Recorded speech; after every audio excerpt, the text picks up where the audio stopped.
ఎప్పుడైనా మీరు చేతక పక్షిని చూసారా? ఈ చేతక పక్షి వర్షం కోసం ఎదురు చూస్తూ ఉంటుంది. ఆ వర్షం యొక్క నీటి బిందువులతో తన దాహాన్ని తీర్చుకుంటుంది. లేదంటే సంవత్సరం మొత్తం దాహంతోనే ఉంటుంది. అది నిలబడి దాని నోరు తెరిచి ఎదురు చూస్తూ ఉంటుంది, ఎప్పుడు వర్షం పడుతుంది, ఎప్పుడు నా దాహాన్ని తీర్చుకోవాలి అని. అలాగే మరోవైపు ఒక కాకి లేదా ఒక పావురం ఇవేం చేస్తాయి?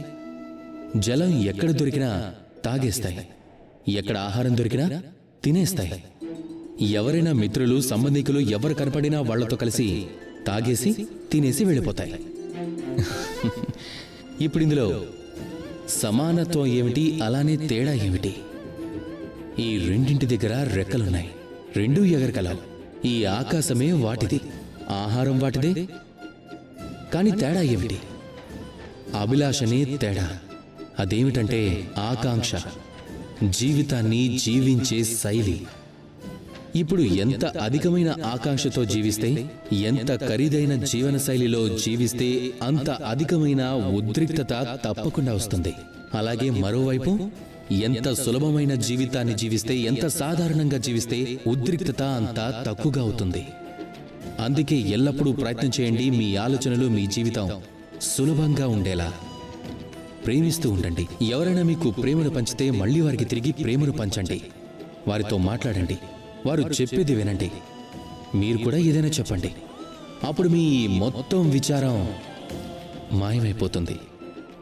ఇదే జీవిత సారాంశం. ప్రేమతో ఉండండి, ప్రేమించండి, అలాగే ప్రేమతో చెప్పండి. రాధాకృష్ణ.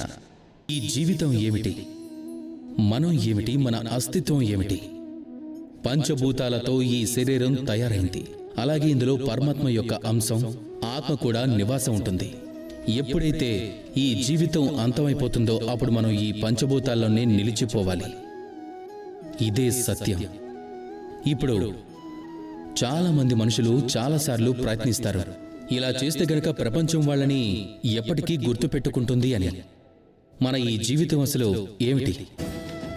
ఆ సమయం ఎందులో అయితే మనం శ్వాస తీసుకుంటామో అలాగే మన హృదయం కొట్టుకుంటుందో అందులో క్షణాలు జీవిస్తాయి. ఇప్పుడు ఆ క్షణాలలో, ఆ సమయంలో మనం ఏం చేస్తామో అదే మహత్వపూర్ణమైనది. మనం అపకారం చేశామా లేదా ఉపకారం చేశామా? ఈ సృష్టిని కలిపి ఉంచడానికి ప్రయత్నిస్తున్నామా లేదా స్వయంగా మొత్తం విడతీయడానికి ప్రయత్నిస్తున్నామా? నేర్చుకోవాల్సింది ఏంటంటే బలమైన బలహీనతైనా ఎప్పుడూ దీనిపై అహంకారాన్ని చూపించకూడదు, అలానే ఏది ఆశించకూడదు. మనం ప్రతి క్షణాన్ని ప్రేమ. ప్రపంచంలో అన్నిటికన్నా పెద్ద శక్తి ఏమిటి?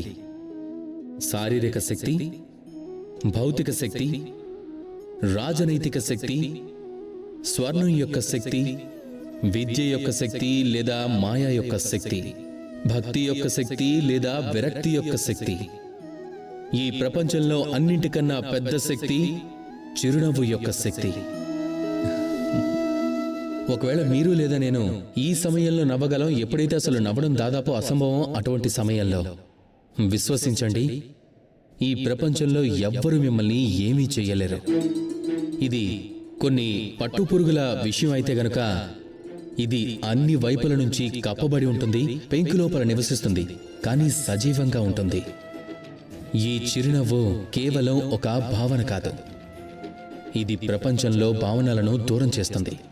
లేని ఆశను, లేనటువంటి విశ్వాసాన్ని ఈ చిరునవ్వు మీ మనసు లోపల నుంచి ఆశని లేపుతుంది. అలాగే ఈ ప్రపంచం యొక్క ద్వేషాన్ని దూరం చేస్తుంది. అందుకే చాలా చాలా కఠినమైన సమయంలో కూడా కేవలం నవ్వండి.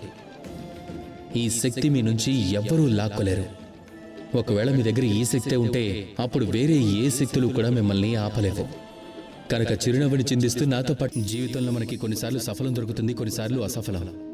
కొన్నిసార్లు ఆశ దొరుకుతుంది, కొన్నిసార్లు నిరాశ. కొన్నిసార్లు విజయం దొరికితే కొన్నిసార్లు పరాజయం దొరుకుతుంది. దీని వెనుక కారణం ఏమిటనేది తెలుసుకోవడం చాలా ముఖ్యం. ఎలా అంటే మనం పరాజయం గురించి మాట్లాడుకుంటే మన పరాజయం పాలైనప్పుడు ఆలోచిస్తూ ఉంటాం, అసలు ఇలా ఎందుకు జరిగింది అని. బహుశా ఏంటి, మన శత్రువు చాలా శక్తివంతుడా లేదా మన నీతిలో ఏదైనా తక్కువ ఉందా? ఈ అన్ని కారణాల వెనుక ఒక పెద్ద కారణం దాగి ఉంటుంది. అలాగే ఆ కారణం మన లోపలే దాగి ఉంటుంది. ఇలా అర్థం చేసుకోండి, ఒక మార్గం ఉంది. ఎందులో అయితే మీరు నడుస్తున్నారో ఆ మార్గంలో చాలా కంకరతో నిండుంది, కానీ మీరు చెప్పులు వేసుకున్నారు. అందువల్ల మీరు నడుస్తూ ముందుకు వెళ్ళగలరు. ఇప్పుడు ఎలాంటి మార్గం వస్తుందంటే ఏదైతే పుష్పాలతో నిండుందో అది. ఇప్పుడు కూడా మీరు చెప్పులు వేసుకున్నారు, కానీ మీ చెప్పుల్లో ఒక కంకర ఇరుక్కుపోయింది.